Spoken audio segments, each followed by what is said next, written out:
Well, as this weather event unfolds, Tim Bailey is where you expect him to be, right in the thick of things. Tim?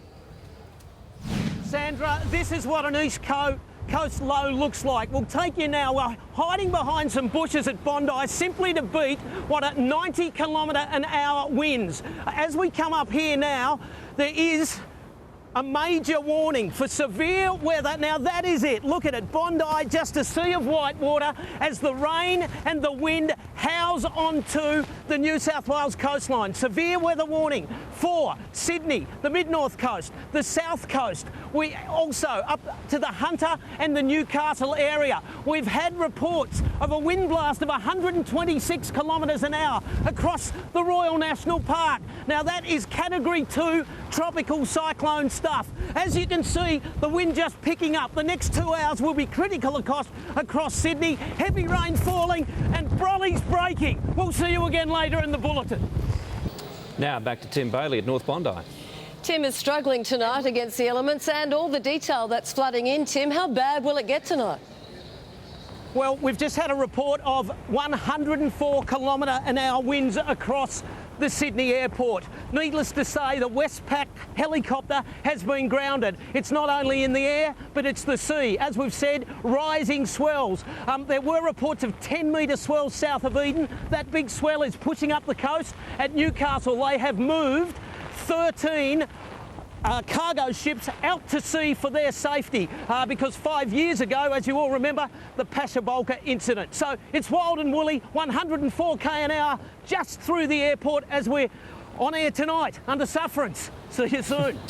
And I'm Tim Bailey with the latest incidents, the wild weather, and what's going to happen next. It's after the break.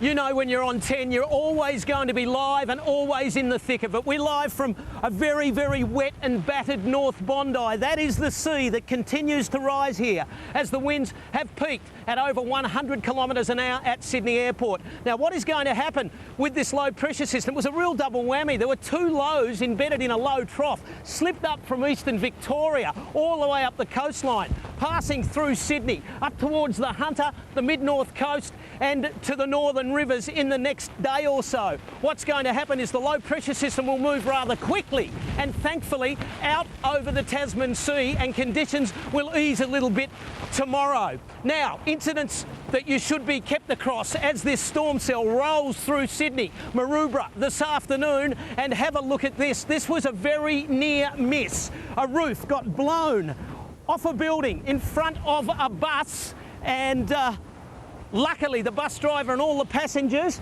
are safe and sound. We'll take you to Shelley Beach now, and we thank the SES for these pictures, and they are there sandbagging.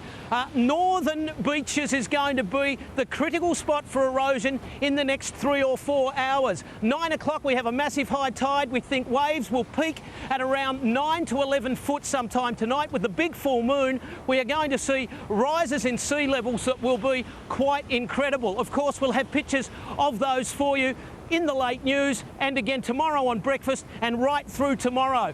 The low, it will move away, but we're going to be left with a showery and cold day again tomorrow. Winds will ease. Can you believe I'm saying winds will ease, and in the next sentence saying 65 km/h. The rain, the torrential rain that has swept through the city will drop to showers tomorrow, and it will be chilly everywhere you look. Okay, let's get to the satellite tonight. I need windscreen wipers on the goggles, but we'll get there, I think. Masses of clouds swirl in gale force winds and drive north along the east coast. Middle level cloud invades Western Australia, and onshores push low level cloud through the bight. The map tomorrow, the east coast low moves further offshore, easing weather extremes thankfully. A high keeps the interior dry. 24-hour rainfall, rain clears the southeast, winds drop, but the swell continues to pump. Showery on the eastern Victoria and New South Wales coastlines, and a trough drives rain into WA. All right, around Australia we go now. Fine mostly sunny Cairns, fine partly cloudy Brisbane, Hobart an early shower, cloudy in Adelaide, sunny and dry in Darwin, sunshine in Broome, and Perth a few showers increasing for 20 degrees. New South Wales tomorrow, Lismore and Coffs Harbour, 19, 17 degrees, a few showers. Tamworth a morning shower, partly cloudy Dubbo and Orange, Newcastle a few showers, very windy 15, Wagga Wagga light early frost, partly cloudy 15,